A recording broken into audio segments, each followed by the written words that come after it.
You are listening to All the Way Authentic. Today's guest is William Luckett.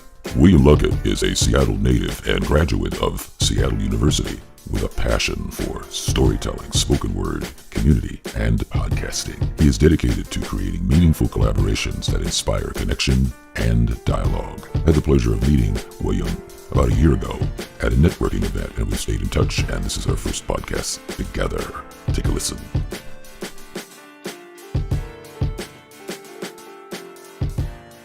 But why don't you go first? So who is William Luckett? All right. Thank you so much for inviting me onto the podcast, Kevin. You started off with an amazing fundamental question, which is who is William Luckett? So let me introduce myself. William Luckett is, a local Seattle native, someone who grew up with principles of family, still learning those principles today. But grew up here in the Seattle area, made my way to Seattle University eventually. But ultimately, William Luckett is someone who loves to learn, someone who realizes the power of his words, right, through spoken word poetry, and realizes that words in a lot of ways are some of the most powerful instruments we have in our world today. But yeah, I love learning. I grew up. I've held several different jobs in the local Seattle area, and I have a love for podcasting, reading books, gaining knowledge, things like that. So in a snapshot, hopefully I gave you a little bit about myself. Yeah, that was a very vivid snapshot. I like what you said about words because words have so much power. You know, sometimes when you think of power, you think about like strength, and you think about boxers having power, you know, the ability for one man to basically knock someone else out basically with a blow. Pardon me. But a blow can come in the form of words. You know, it could be a positive blow or it can be a negative blow. So, and I think about even lyrics to songs. I mean, there's songs that I can listen to that were written and recorded 60 years ago that still are just as powerful as when I first heard them. And so the power of words is really everlasting. And I think that I kind of came into the whole power of words realm as a journalist when I was still in college. I was fortunate enough to study journalism and get a job as a reporter at a newspaper. So the words that I used were tools in order to express what other people were feeling. So I would interview a lot of different people, and I loved being able to tell those stories, you know, to interview you, to be able to use words, my words and your words, to make an impact on someone else. So since then, I've gotten into radio work and still writing for magazines and still doing some podcasting, obviously. But I've been fortunate enough in the last, I guess, about 5 or 6 years now to get into the mental health realm and working for organizations that help other people with their mental health issues. And so I've been able to use those broadcasting tools and those my writing ability in order to spread information to people who need to hear it, whether it be writing a news release, a flyer, or a long article. So that's my snapshot. I wanted to find out about your spoken word and what are your sources of inspiration, and maybe just explain the process. And what I mean by that is, like, you know, I've talked to different writers or songwriters or anyone who's creative. And sometimes I've heard of people like Billy Joel, for instance, who I'm sure you've heard of, big rock and roll star. He would dream songs. They would come to him in dreams, and he would wake up and sit down at the piano. And that's how he wound up writing some of his songs. But other people I've known write things on cocktail napkins, and then they don't come back to them for 6 months. But what's your process? So I have an interesting story about how all this got started. So back in elementary school, right, I was working on my penmanship, working on my handwriting. And, I was a decent, at English writing, stuff like that, but my handwriting wasn't very impressive. So I would come home and my dad had these books of words, basic spelling words. So I'd come home every day and write down those words over and over and over again to work on my penmanship, to work on my handwriting skills. And so I think that was really the basis for my journey of my love for words. And then fast forward, I get to college, right? And I'm dating a young lady. And the way I asked her out was by writing down a poem and doing it sort of in that romantic style. So in a lot of ways, my creative journey started early on, but really blossomed in college. And as far as my source for inspiration, it comes down to helping out local organizations when they need a speaker, when they need a performance. Many times, I don't just sit around writing all day, every day, but when I'm called upon to do it, my inspiration comes from a place of being able to be relatable, being able to communicate different ideas with an audience that I've never met before, and really presenting them with themes and pulling on the emotions of their heart with my words. So that is a little bit about my inspiration and some of the backstory of how I got into writing. That's wonderful. And I was thinking that words affect people in different ways. So my next question, it really has to do with, you're sitting there and I've seen you live, you doing your spoken word in different environments. And what are some of the challenges? Because I know that, you could have an audience of 20 people and 10 of them could really be moved. And then the other half could be, this is making me feel too uncomfortable what he's talking about, and then they might want to shut you out in some way. So have you run into certain challenges sometimes with an audience, for instance? Because a lot of times you walk on stage and you have 50 people in front of you. You don't know any of these people. So what are some of the challenges that maybe you faced with making an impact on people? So I think some of the challenges, right, and getting people to learn and take action, I think that it is, people often struggle to engage in learning or take action due to competing priorities, uh, right? Their comfort level and the immediacy of everyday life. So for me, I typically don't focus on that challenge. I focus on just trying to communicate as effectively as I can, um, and in turn, just bring people to a place that they weren't expecting, right? I show up in a room of people I've never met before, but normally they're there for an event, they're there for a theme, they're there for a central purpose. So um, I think the key here is to communicate ideas, right, about diversity, inclusion, and justice, but communicate them in a way that isn't necessarily fun and playful, but it's intriguing. It it's the rhyme, it's the play on words, it's the bounciness and the flow. And a lot of times when you present people with ideas in a way uh,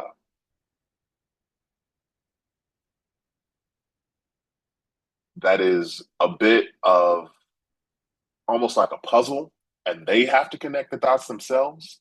I feel like when things are open to interpretation in that way, that's how you get people engaged.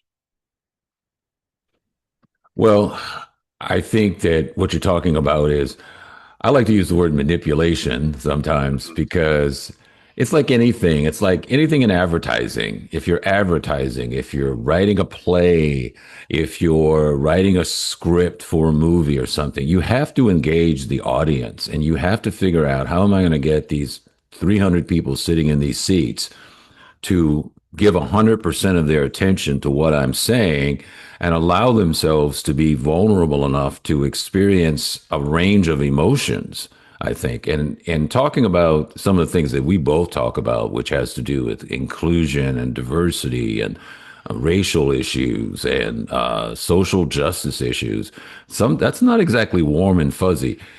But at the same time, we all are human beings having to live on the same planet. So it really behooves us, as much as we'd like to run away from certain topics, to allow ourselves to explore, as you kind of, noted, to be able to go, hey, there's a puzzle here. I want to try and put some of these pieces together because ultimately they're going to affect you one way or another.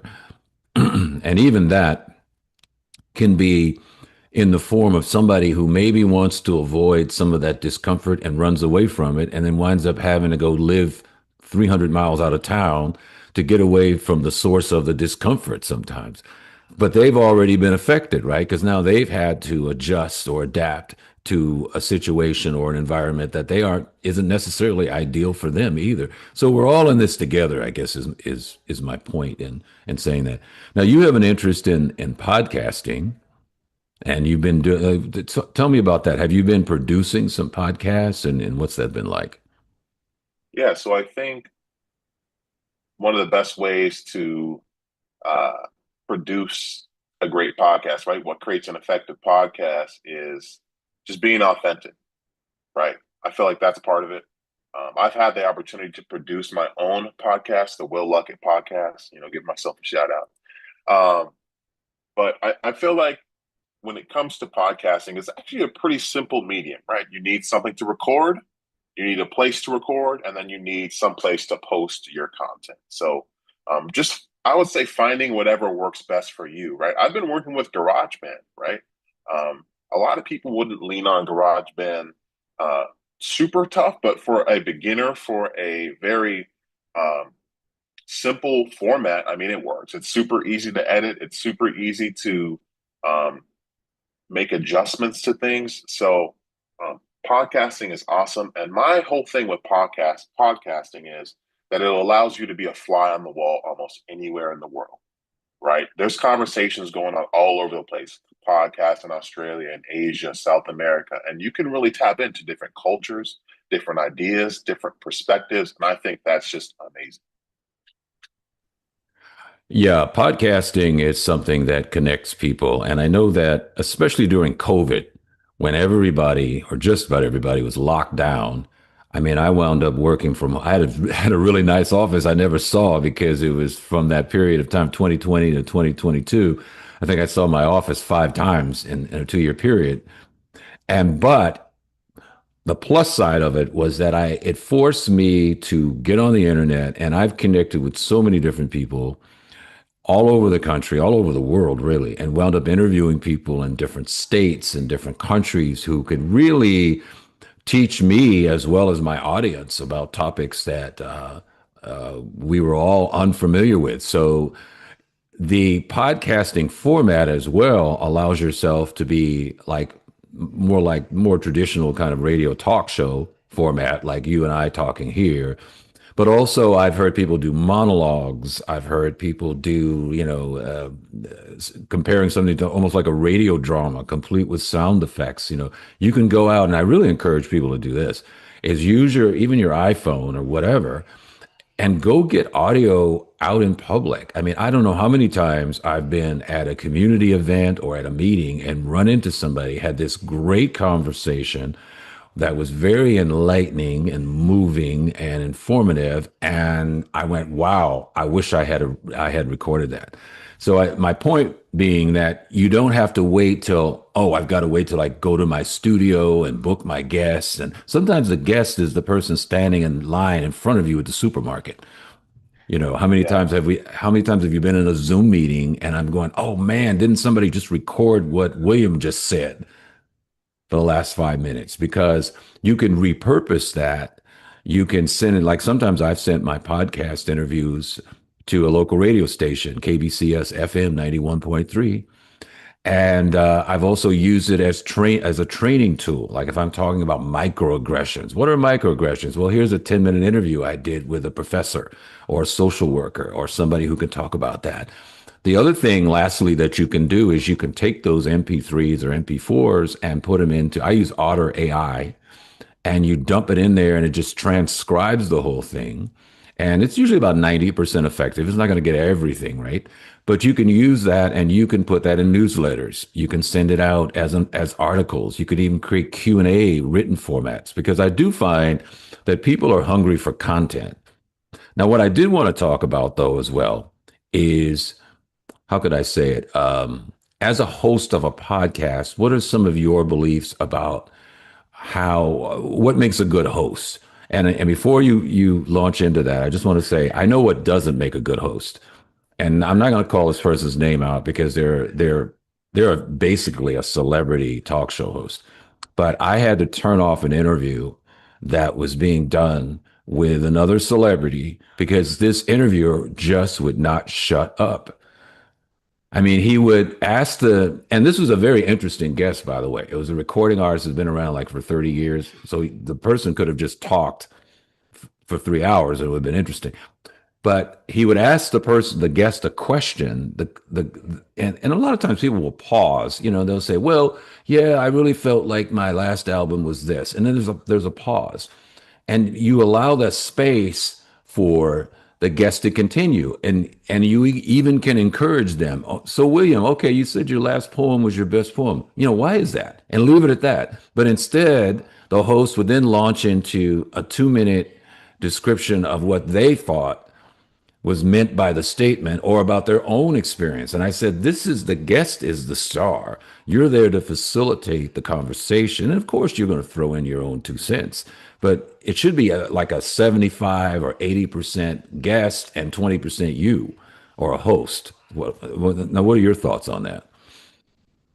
Yeah, I think that makes a lot of sense. And for me, it just comes down to principles, right? And one of my principles is listening first, right? Being an active listener. So, as a host, right, when you have your interviewee on the show, right, you've prepared the show notes, you have a script, this, that, and the other. But um, I really think, like you said, the interviewee is the star of the show.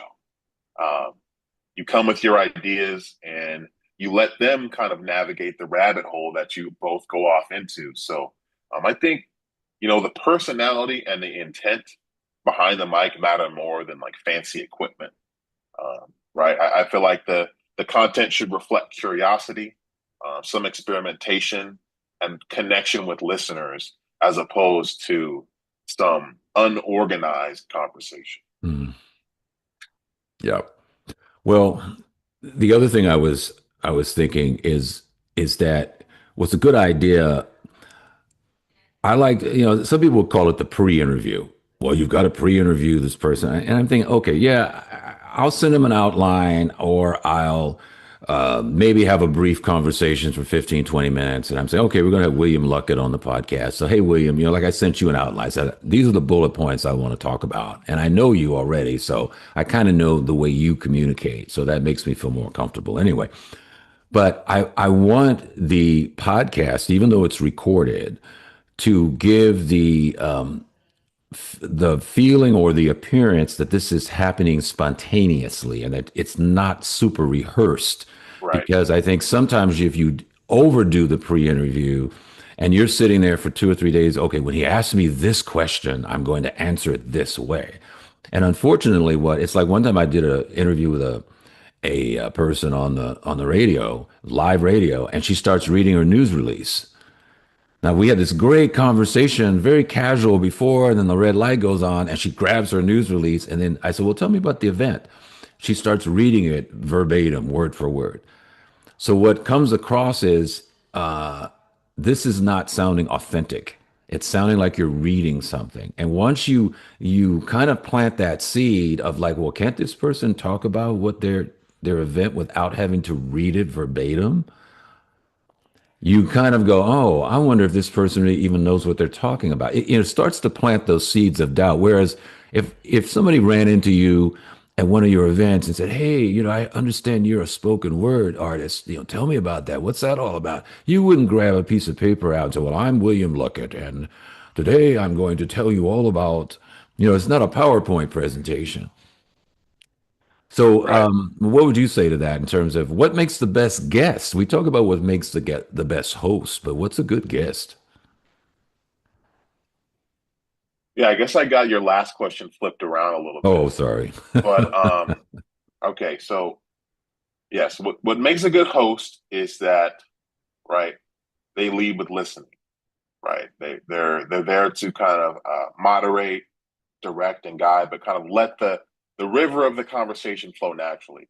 But what makes a good guest, I think, is just coming in prepared a little bit, right? Reviewing the outline, coming in with some of your own thoughts, and really doing a mock-up podcast before you even hop on the thing. Right? Read through your answers, practice articulating, things like that. So um, I think it's best just to be raw, to be organic, be authentic, and bring a little bit of spunk, bring a little bit of flair to the episode. So um, I guess my spunk and flair. I got a question for you.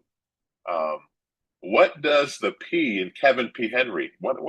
What's that stand for? Persistence. No, it stands for Paul.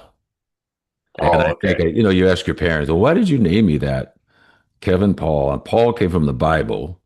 Hmm. And Kevin came from my mom really liked the name. And at the time, this is in the 50s. So at the time, there was this actor named Kevin McCarthy, who was a fairly well-known actor. And I just like that name. So how about Yeah. William Luckett? William Luckett almost sounds like a pioneer in the Old West or something. Let's tell the Yeah. story of William Luckett. He came across the Western desert kind of thing, to settle in Colorado in the 1800s. I think my mom likes to say that it was a family name, although I don't know who exactly else in the family was named William. But I think it's an honor to have the name William. Um, and it's just one of those things. I'm not the kind of person to name my son or someone like that after me. I feel like people should have their own legacy and stuff like that. But yeah, a name is a powerful thing. You it's interesting. Uh, Names carry a lot of weight, and um, the interesting personalities you see time and time again based upon a certain name. I think there's something there. I think there's more to unpack and look at the history of names and what people with certain names have done. Well, you bring up a great point because both of us are in the whole, diversity, equity, inclusion world. And I was thinking about names because it's just like when you have people from different countries, people are attached to their names and it's part of their identity. And a lot of times there's a legacy behind it. There's part of their culture, background. I mean, it's very much intertwined with their identity. And so it's so important to try and pronounce people's names properly, to find out, just like with pronouns or how people want to identify, it's important. You don't have to necessarily understand it or relate to it, but if you can just respect it, is that this person, just like with Native American names sometimes, are really long names. I found certain names, I was very challenged when I lived in Hawaii. I mean, talk about a lot of syllables in a name. Even the streets, I couldn't pronounce some of them. And it was kind of interesting that when you put the GPS on, and when I was in Hawaii in particular, it would totally mangle the names, street names. Like here we have, I-405, and we've got Meridian, and we have a lot of Native American names too. But I'm just saying it to emphasize that because sometimes people take it for granted. Like, oh yeah, I can't pronounce Luckett, so I'm not even going to bother. Can I just call you Willie? Kind of Right. thing. Yeah. And then, which leads me to my other topic, which is blind spots. We had that on the Yes. list of things to talk about, and so often, I know in my training, especially when I do a training on implicit bias or microaggressions, I would say more than 50% of the time, maybe I'm guessing, a microaggression is not intentional in the sense that you get up in the morning and go, I can't wait to get to work to offend William and really piss him off with some kind of, sarcastic, snarky comment. I think a lot of times it comes out of awkwardness, of like not knowing what to say around somebody. I had somebody say to me one time, I was at a funeral of all places, and this really older than me, white man comes up to me and says, I just want to tell you that you people really treated me nice when I was down in Alabama. I'm going, what in the world, you people? But his intention wasn't to insult me, but that was my reaction because I felt like I was stuck in a All in the Family rerun or something. But I think a lot of times people will get awkward, or there, in some cases, could be some veiled, I call it veiled hostility of like, that William Luckett really, I don't really like him being part of this team. How can I get him to not show up to these meetings? So instead of just saying, William, I really don't like you and I don't really want you on the team, which of course you can't do, you're going to do other things, make little snide remarks, make little jokes. And then when you get upset or give him the evil eye, you go, well, William, you're just being too sensitive. It was just a joke. But I also found in the third category with microaggressions, I would mention, is the ignorant part, where you just use a term that you don't know is offensive. So, what are some of your experiences with and thoughts about blind spots? So with blind spots, I wrote down my top 8 blind spots. We don't have to go through them all, Top eight. but It sounds but like the Hot 100, yeah. back in the top 40 or something. Go ahead. So I think one thing that came to me immediately was we're blind to our faith, and right, we all of us don't believe in God, right? Which is it's fine, right? To each their own. Um, but I think we can be blind to our faith, and not even in the traditional sense of the word, just in the sense of a peace and a calm and a rhythm we all have to our own lives, right? There's a way of living that is patient, a way of living that is practiced, and a way of living that is present. And I think in a lot of ways that's synonymous with faith. So, right, I think our spiritual life and reflecting on our lives, right, through journaling, through writing, through connecting with nature. I think that in a lot of ways, getting caught up in the hustle and bustle makes us blind to our faith, blind to our patience, and blind to presence. Yeah. It just makes me think about how we look at the world because we all are unique individuals. As I like to say, no one has the same DNA. But I think that human nature, in order to, I guess, give us a sense of comfort and control, we like to put labels on things.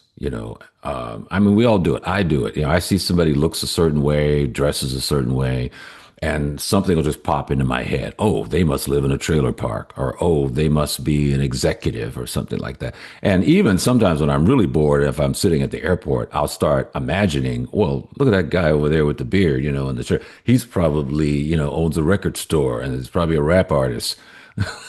Or something, assuming because of Yeah. your hairstyle, and maybe the way you're dressed. And I think that's where we can really get into trouble because we're so limited by our interaction with other people. And what I mean by that is real interaction, not, oh, I watched a movie about this and, oh, I have a book club. I mean, that's fine. That's great. But until you really have an experiential feeling by being out of your own little bubble and in somebody else's bubble, you really can't empathize. You can say, oh, those people over there, they look like they're really kind people or whatever. But I always tell people, get out of your comfort zone. We all are creatures of habit, and I am too. I go to the same Safeway. I go pump my gas at the same place. We can go to the same church or what have you. Go to the same movie theater. Get in your car and drive across town to a completely different neighborhood where you are in the minority and experience that because a lot of quote minorities, especially, people of color, we're always what black people are 14% of the US population. So we're, ever present minority. And some people don't relate to what that feels like to be the only person. Like if I go to Idaho or Montana, I can go days without seeing another person of color. So I think that once people can experience that, maybe they can know and empathize what it's like to feel like you're being excluded from something, perhaps. But I think we do shape our lens by those experiences. And it's almost if you ate the same meal every day, you wouldn't know what it's like to eat Chinese food or Thai food or Indian food if you just ate the same thing every day. Yeah. So Yeah, and I go ahead. yeah, and I think that speaks to the creative power of words, right? And the platform we have with spoken word, because Mm. it's like any artist, you hold the paintbrush, right? So if we're talking about diversity, and I have the chance to influence a room of people who are expecting a performance, who are expecting creativity and entertainment, and that entertainment is purposefully catered to painting a picture, right, with our tongue, with our words, right? Because in this metaphor, right, the words you speak is the paintbrush, right? We have an opportunity to show people and get them into that space that they haven't been in before, right? That might take them out of their comfort zone and in turn help them to grow. Well, the discomfort is what they call it, growing pains. You know, it's cliche, but it's true. Is that whether you're a spouse, you're a parent, you're on the job. I mean, no one's perfect. You're going to make mistakes. And unless you're willing to say, wow, that didn't go well, or wow, I really screwed that up, or wow, I really had that wrong, no growth can come out of that. You know, some of the most successful people, whether it be creatively in the creative field or even business people, just about every interview I've ever heard, they talk about their failures. They talk about the business that blew up, their first business, their first song, their first audition. You know, I really follow music a lot, and a lot of them, you know, music artists that I found, they'll sit there and go, "Yeah, when I was my first band I formed, we were bad. Our songs were absolute crap." You know, but they learned from it, and I think by surrounding yourself with people who are smarter, or I shouldn't say smarter, know more than you, that's where that growth can come from. But if you're afraid of that, like, oh, I'm afraid of making a mistake, or I'm afraid of being embarrassed, or I'm afraid of asking the dumb question, you can't grow. And it's just like, you know, lastly, I'll just say, just like therapy. You know, people go to therapy for years sometimes. And sometimes people have called me and said, you know, could you come and do a diversity talk? And I said, well, for how long? Oh, how about 15 minutes? And I'm thinking, what can I say in 15 minutes that's going to change the way someone looks at the world who's now 40 years old and has had 40 years to create that lens? You don't go into therapy and say, oh, all I need is 15 minutes of your time, and I'm not going to take drugs anymore, and I'm not going to, you know, beat my spouse. And people are in therapy, I know, for literally years in order to work through things and reshape the way they think, or just like a, you know, quote, religious experience. You know, yeah, I mean, I'm not saying that people can't be transformed in a hurry, but a lot of times it takes time. You know, a lot of struggling and kind of you know, reevaluating your life. But words, I think, can be the vehicle by which you can do that. Any last thoughts you have about this subject or any subject we've touched on? Yeah. So I guess another blind spot could Hmm. we could be blind to knowledge, right? And that Mm. knowledge comes, like you mentioned, through connection. Recently, I had the chance to read a chapter of a pretty profound book. I won't name the book, but the nugget of wisdom was that oftentimes when we reach out to people, the stereotypes we've learned aren't true, right? And that social connectivity by just having that small interaction, saying hi to someone in the line at the grocery store, saying hello to someone at the coffee shop, you know, helping someone take grocery bags to their car, something like that. So I think a lot of times we're blind to knowledge, and we're all connected, right? We are all connected in some way, you know, and even though you may be 20, 30, 40 people down the chain of command, you're still connected to this whole world is governed by humanity. And, you know, we have a great opportunity to learn from one another to um, make the world a better place, Right. right? And I think the people out there that are truly trying to do that, I think that that is something worth aspiring for. Hmm. Now, do you have a like a website and anything you want to give out if people say, "Hey, that William Luckett guy is really interesting. I'd like to find out more about what he's about." How should they do that? Absolutely. So I had the chance to create my website. My website is millenniumfilms.com, and it's called Millennium Films because I've recently got into videography, and that is spelled WILLENNIUM films.com. So you'll see some of my voiceover stuff there. You'll see some of my video productions, things that I've worked on, some original content. So get over there, check me out, and you know, maybe we can collaborate on something. All right, sounds good. Special thanks to our guest today, William Luckett. This is All the Way Authentic. I'm your host, Kevin D. Henry.